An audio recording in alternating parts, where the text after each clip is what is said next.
Welcome back, everyone, to Catching You. I'm your co-host, Rusty Ham. With me is my now home from college daughter, Lacie. Lacie, say hi. Hello. Yeah, so you're home now. How do you feel about that? You're 21 years old and you're back home in your cozy little bedroom there. I missed it. I definitely needed to get out of San Jose for a little bit. Huh? Um, Come back home and see Jesse graduate. Just have a new environment for a little bit and then go back for my last year. Senior year, go back to the grind. Yeah, your brother's graduating high school tonight, which is cool. Um, Wearing my gown.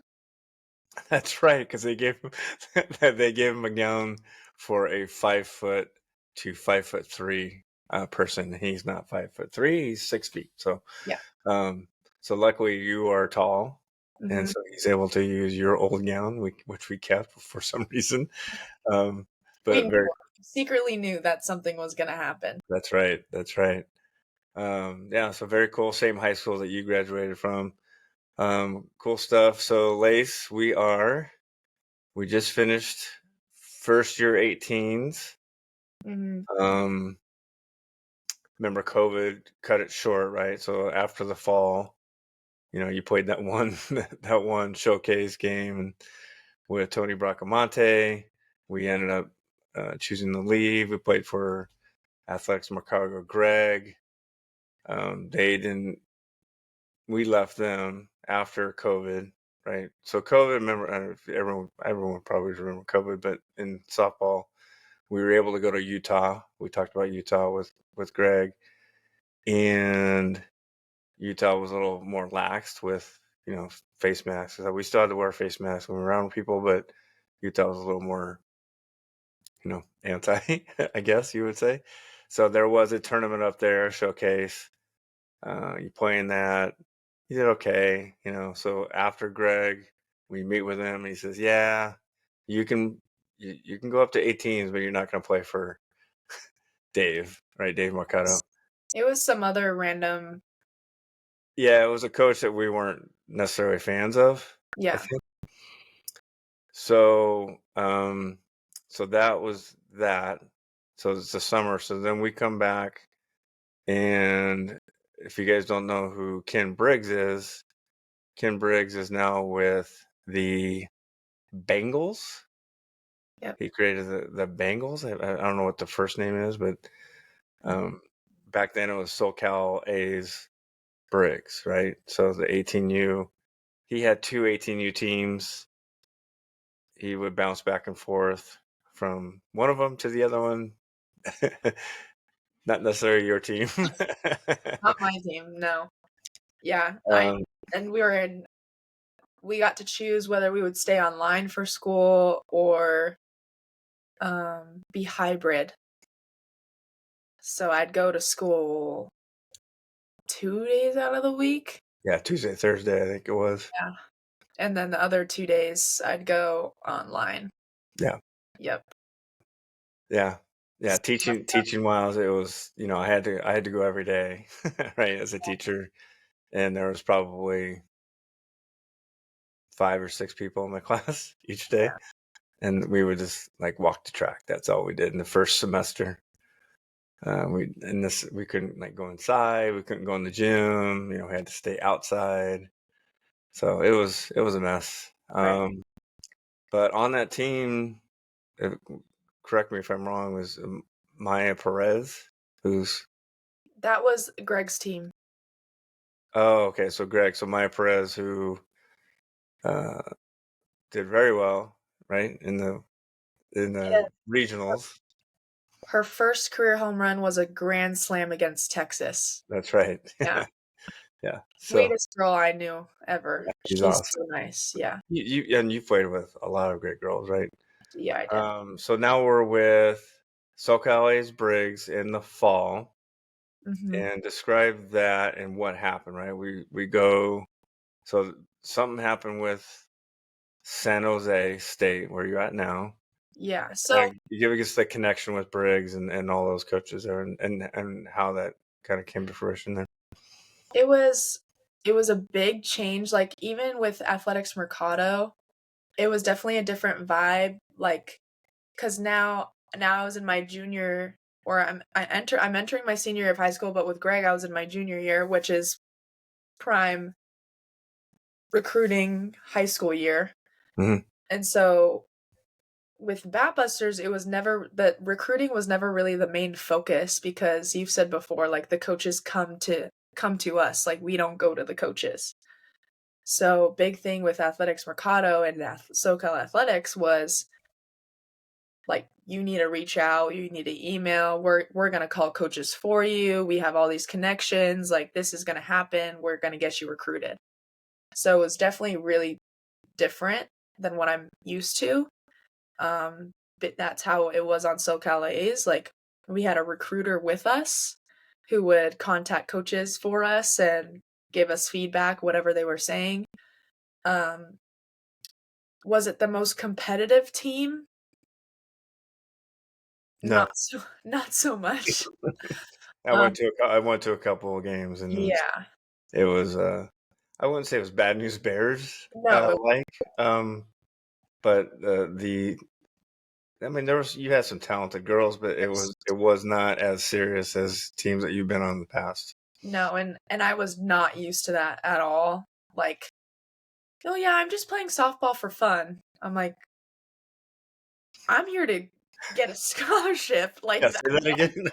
yeah, so I'm here to win, I'm here to get a scholarship, like, I was all business, so, but, I remember when Coach Briggs was saying how San Jose State got new coaches, there's a lot of spots that opened up, like, this could be a great opportunity, so I think I immediately started reaching out to them and sending videos to them, um, and I mean, I got some, like, calls back, and then they started coming to my games, like, in Lake Elsinore, saw my coaches, and then yeah, I don't remember I don't really remember, like, how it all went down, but Yeah, it's just it kind of the stars aligned for you, right? Because you've talked about your frustrations with your head injury and that 5 steps backwards, right? During a very hot recruiting time when you're in, 14s and Campbell.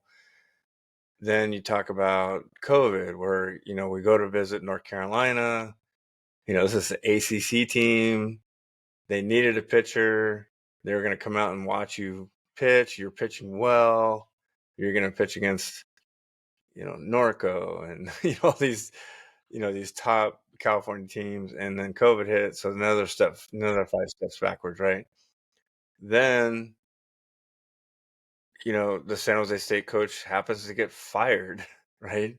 I mean, because when you got on the Briggs, you still were not, you came back, you're starting your high school season. You still were not getting like offers or, people wanting to chat with you, right? no. And we were like, remember, I don't know if you remember, we were talking, well, maybe we should just go to the JC and Yep, play for junior college for a couple of years, right? yep, and I mean, So, we that was I mean, it's a route that works for a lot of people, yeah. and, like, it's definitely a route that saves you money.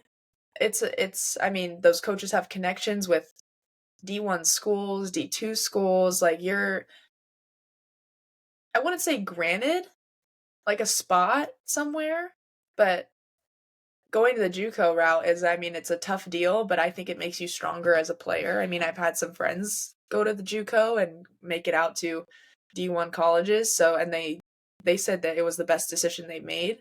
So it wasn't like I was against it, but my whole life was you're going D1, you're going D1, like D1 or not nothing, D1 or nothing. So it's like, did I have some prejudice against it? Yes, I did. Totally. But Yeah, I mean, that's how I was coached and raised, and that's what I was it was ingrained in my brain my whole life. So, I mean, my ultimate goal was go D1. right. Um, Yeah, so, and you're playing on these high-end teams, it's like, well, these girls don't go to JC if you're playing for Stith and Campbell, Greg, yeah, and so, in your head, it's like it was almost D1 or nothing, right? So options were running out. You get one offer from, Longwood, yeah, and the offer was like, "Hey, here's a couple of dollars. Come play for us." yeah. Longwood is a private university in Virginia, Yeah. and I remember talking about it with you guys, and I was like, yeah, it's like 70% women, 30% men. Maybe like 2,000 people go to that school. Very limited athletics. I remember saying that I wanted like a football team and like go to football games or like sporting events and have like the athletes be all kind of friends together or something like that. And Longwood was not Yeah. that. And Super you had quiet, and yeah, and you had to pay a lot of money to go there. a lot of money. Yeah. So that was one option. Um, Portland State was another option. I remember talking to that coach. I remember talking to the Monterey Bay coach, um, who I think just resigned, actually. Mhm. Just retired, I think. Um, that was D2. So I remember really liking her, though, and having a good conversation with her. And then there was San Jose State. So, what happened? So I would call Tammy all the time. Um, and I think during this time still, athletes were still not allowed to officially visit the campus with their coaches. Right, so, yeah, you and I went up there, and we Yeah, walked around the campus. Yeah, yeah, walked that was out our visit. on a visit with my future teammate, Caroline Bowman, who was so nice to walk us around and everything, and I mean, it was definitely different. I mean, San Jose is the center of Silicon Valley. I mean, there's San Francisco about 40 minutes away. Um, Downtown area. I mean, I remember walking around downtown and everything was boarded up. Yep. Nothing was open. There's broken windows. Yeah, we went I think we took a wrong turn, and we're like, Yeah. "Remember that? We took a right," and we're like, let's just make a U-turn here and Or yeah, I think go we back stayed at the hotel in downtown and the fire alarm went off at 2 in the in morning the morning." Yeah. and we're like, "What is this place?" So what I mean by the stars aligned was you weren't getting a lot of options, right? You just mentioned, probably four schools that were, and these are, you know, Yeah. and in your head, it's like, you've been prepped to go to these, Power Five schools, and then your options are running out, and then all of a sudden, this coach gets fired from San Jose State. Tammy from Cal comes over, gets hired. Yeah, I think you said more than half the team quit, for Yeah. whatever reason. We don't know. I think maybe they liked the old coach and they're just like, no, screw this. We're out of here. So that left money open and they needed pitching. And so they came and watched you play, when you were on Briggs and, you got offered. And it was like, well, yeah. I'll take it, yeah. But I remember Tammy calling me and telling me the whole logistics of it, and Mhm. I mean, you don't wanna, like, immediately be like, "Oh, yeah, yes, I'll take it." I'll just like, "Oh, like, let me talk it over with my parents." Um, but I remember because you were home. Yeah. Were you I think you were doing something in your office, and I came up and I started bawling my head off, and you're like, "What's wrong? What's wrong?" And I was like, "No, it's a good thing, it's a good thing." Yeah. And I think you started crying too.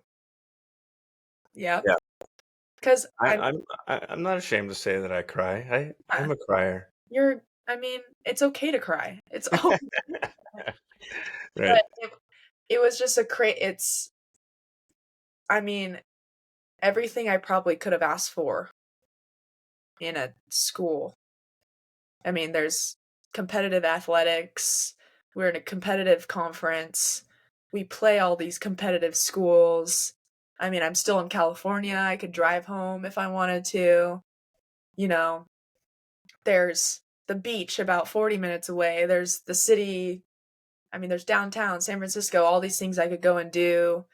I mean, it was stars aligned, like Yeah. you said. Totally stars align. Yep. So get offered.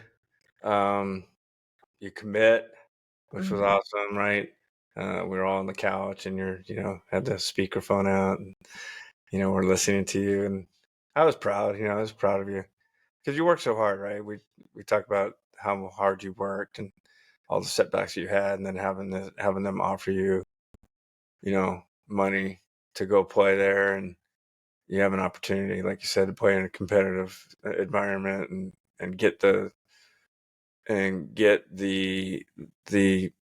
the college experience, right? To live on campus and do all that kind of stuff. Because I never just I was a commuter. I commuted to my school. I never experienced living in the dorms or frat parties and all that kind of stuff. I just commuted back and forth to my mom's house.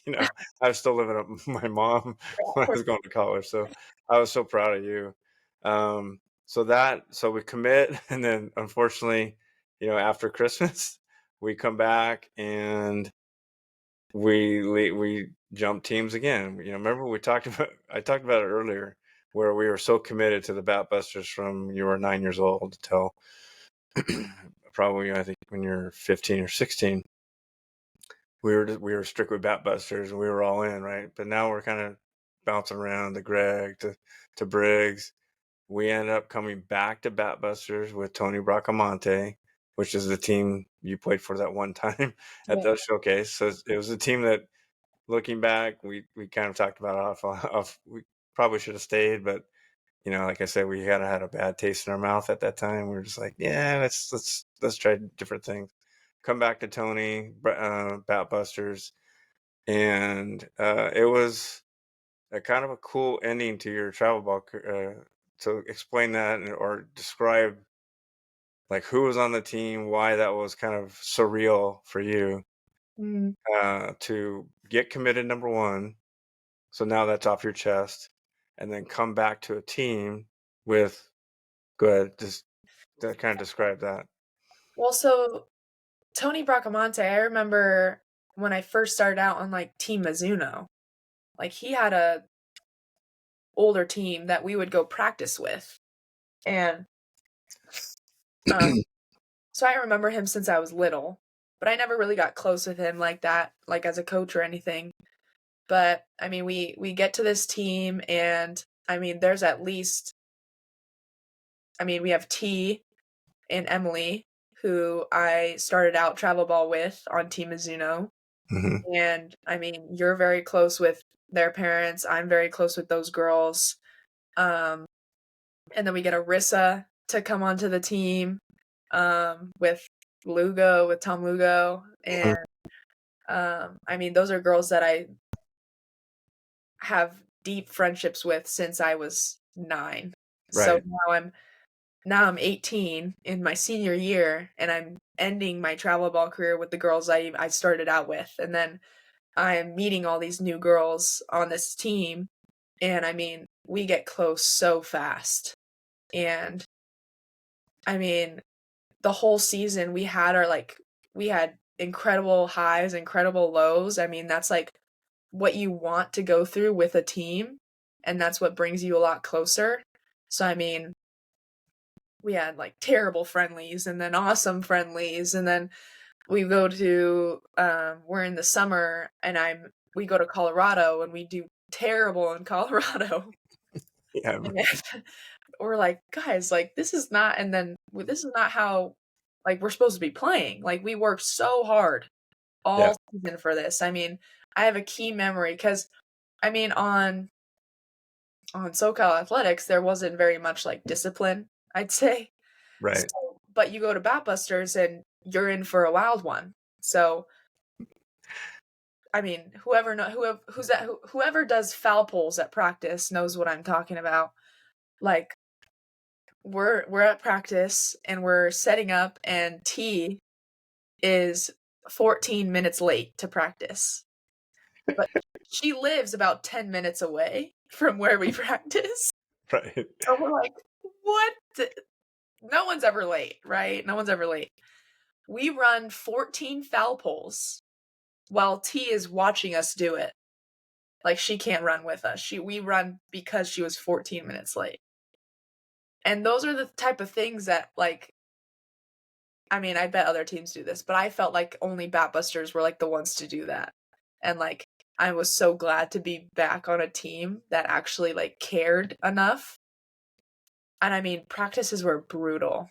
I Yeah, mean, I remember the first practice, right? First practice, you're back. I'm like, I felt at home, right? Because yeah, you got Lenny in the in the stands, you got Tom in the stands, you got all these guys that you know when we were 10U and 12U and we're hanging out together at these hotels. Now we're back, right? So we feel like we're home. In the first practice, somebody missed a ground ball, and he pointed, and he pointed to the poles, and I was like, finally, this is what she's wanted this whole time. She's wanted, even though you probably did not enjoy oh, I the dreaded it. polls. I'm sure Yeah. during polls you were just like, this is what I wanted. Like this is the type of atmosphere I was in. So let's get in. So we joined them. However, we got to pause because you're now in high school. Your high school season's about to start. So spring softball happens.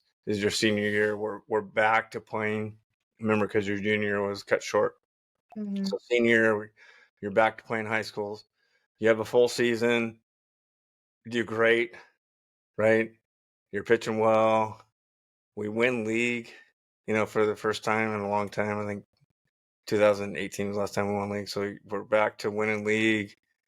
You get into, and if you guys don't know, California it's called CIF, which is our playoffs. Get into the playoffs, get to the semifinals of CIF, and again, Southern California teams, and this is Division One, mind you, Division One Southern California teams are pretty good.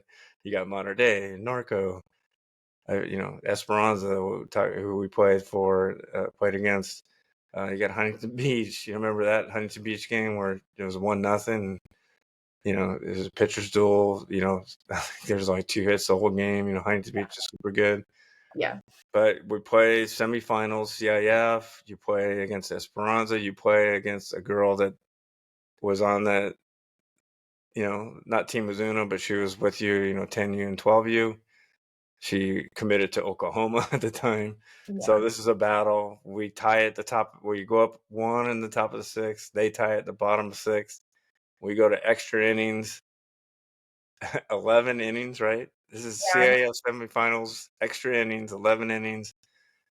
It was second and third. I don't know if you remember this. Second and third, 1 out, Yeah. and You up to that. She comes up to bat, so first base is open, Yeah. and I remember you telling me to walk her. So I yeah. So Tony asked me if we should walk her, and I don't know if you wanted to walk her or not. I think you wanted to pitch to her, but we pitched to Hannah anyway. Again, this is an Oklahoma commit, yeah. and first base is open with 1 out. I think if we walk her, we end up winning the game because I think you'll get the next 2 outs, no problem. But if they score, because this is bottom of 11, if they score, it's game's over anyway. So you leave a screwball a little bit over the plate, you know, and she wins it on a walk off home run anyway. But that it's exciting, yet that was the end of your high school softball career, which is fine. We got the semifinals, you win league. I think you get a first team all league, and so all good stuff. And then we come back to Tony. So talk about again. So just to kind of set the stage, for Lacey's last softball travel ball hurrah is it's no longer PGF. PGF is still there, right? Right. PGF A is lot of good teams still go to PGF. right. We're not discounting PGF, but at the time when we were coming up through Batbusters, PGF was the thing, right? That was our kind of our main goal. And if no one, I'm sure everyone who's listening recognizes Alliance, right? So Alliance created, a kind of a competitive tournament to PGF. So Batbusters, Corona Angels, Athletics Mercado, kind of the major teams in Southern California go to Alliance and not PGF, right? So we go to, because now you're Batbusters, you qualify for Alliance tier 2, right? Yeah, we kept going. We kept going to qualifiers and making it to the championship and losing in the championship. Of these tier So, 1, right? Yeah. we won. Yeah. So, um, but once you get to the championship, you automatically qualify for tier 2. Okay. So I think we did that twice, and Tony was like, "We're just going tier 2." So I mean, Which worked out, right? Because I yeah. mean, if you want to bring up the fact that we didn't come to your last tournament, you can do that now on the podcast. We can get it recorded. I mean, you brought it up just now, so I mean, now that we're on the topic, we can bring it up. But Right. So those of you that are listening, my wife and I go to Las Vegas every year for uh, some some husband and wife time, uh, and we miss her last her last travel ball tournament ever, and we in miss it in your life. You'll never be in travel ball ever again. This is your last tournament, and your mom and dad are not there. Right. right. So Yeah, I what just happens? So what happens? What did we miss? so I don't. I mean, okay, so Alliance is different than PGF because they kind of form it like the World Series. So we have regionals, super regionals, and then the World Series. So, which is so much like it's really cool because it prepares you for what it looks like to be in college when you go off to college. So I think we started off in pool play with like 5 other teams. I think we did really well, like 4-1 or something like that, and got first in our pool. Um, Sure. yeah, he wouldn't know. Yeah, he wouldn't know. And then we go to regionals. I don't remember who we played in regionals, but we won. But then we go to like the semifinal series, and it's against another Batbuster team, which is they're a very competitive Batbuster team. We haven't played them ever like in the whole season, but now we're playing them, of course, in the semifinals. And so mind you, a bunch of girls throughout the season have quit, and Tony never brought on more people. So we are in nationals with 12 players. Yeah, 12 players. So we have three extra girls on the bench, Non-pitchers. non-pitchers, ready to go in if someone. Only 3. Other teams, you might have probably 6 or 7 other girls Yeah, like a ready second to set go. of 9. Yeah, a second set of 9. But we have 3. And we have 2 pitchers. I'm one of them. And then another one is Kelsey, who's now at USD. But I mean, at this time, Kelsey was struggling a little bit. So that leaves me. And there's no other pitchers. It's just me. So um we're in the series with this Batbuster team, and I think like either the first or second game we lose. But one of those games we like walk off in like this crazy fashion. But it's out of 3, so we still have one game. And we have like I think like 30 minutes to get ready for the next game, and we're like And we're in Oklahoma City as well, so it is burning hot. Everyone's faces are beet red. Like, Yeah, July in Oklahoma. oh my gosh. I Think about it. I just felt, yeah. Everyone was so tired, you could tell, but obviously not done because there's still always another game to play. So we end up winning that last game against them, and now we're in the World Series, basically, championship, but still out of 3. So we're playing Bombers, some Bombers team. I mean, there's so many Bombers team, but I mean, those girls, some of that, like that whole lineup, D1. I mean, I know a few of those girls were going to Louisville or something. I mean, all these ACC something teams, right? And Right. so parents are still not there.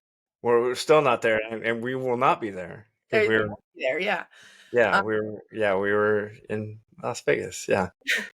so I remember playing the first game.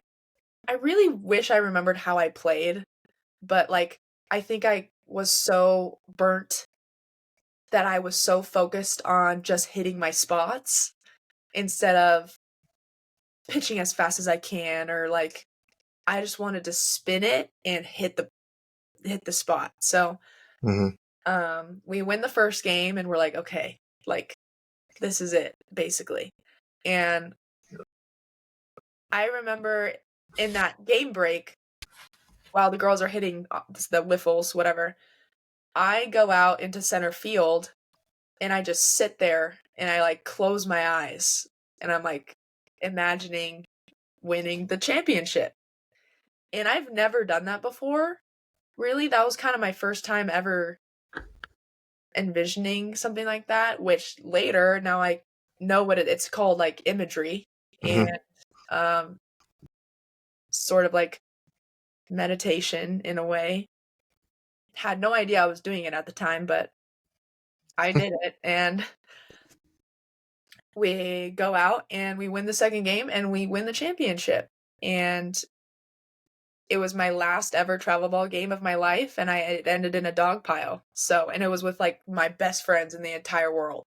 So I probably couldn't have asked for anything better other than Having having us there. Yeah. there. Yeah, so to come full circle, right, is awesome because your first travel ball experience, 10U, you lost in the national championship. 12U, you lost in the semis. You know, you have your setbacks, your head injury. We have COVID, and for you to come back and play with some of those girls that you uh, played with initially, and to win it, to get dog pile. This is your second dog pile that you've encountered. Is awesome, right? Not a lot of girls experience that. And so we talk about the ups and downs and everything in between as far as this podcast. You know, you had some ups and downs, right? But you know, this is your up, right? You're entering into your college years now on top, right? You win league in high school, you get to the semifinals in high school, you win the championship, the second tier alliance championship. So you're just on cloud nine at this point. You're just like, okay, this is why I love softball, because it's just, I'm on a team that I love the girls, competitive. I have a coach that is, disciplined, but he's super nice. He's like a Chris Garcia part two, right? He's a 2.0 guard. He's super disciplined, but then off the side, he's like very caring and he cares for you guys. So awesome, Lace. You are Well, now doing how did you what? feel when I FaceTimed you and I had my little trophies in my hand? We yeah, where were we? We were I don't want to say what we were doing, but we were but we were, mom and I were together and we were both crying, right? And so yeah, so we were just super proud of you, for sure. Again, we've apologized. I'll apologize again on the record. I apologize for not being there on your last travel ball game. Please forgive us. As Um, long as you're there at my last college game. We will. We'll be there for your senior day, and we'll be there for your last college game. Hopefully, you are in San Diego because that's where the tournament is at, right? Good stuff, Lace. Love you. We have a surprise for everybody for next week. We may or may not have an Olympic an Olympian on our podcast next week, but stay tuned. So Lace, I love you. Love you. We'll see you in about 2 seconds after we hang up here. And we'll catch everybody else on the other side. Bye everybody.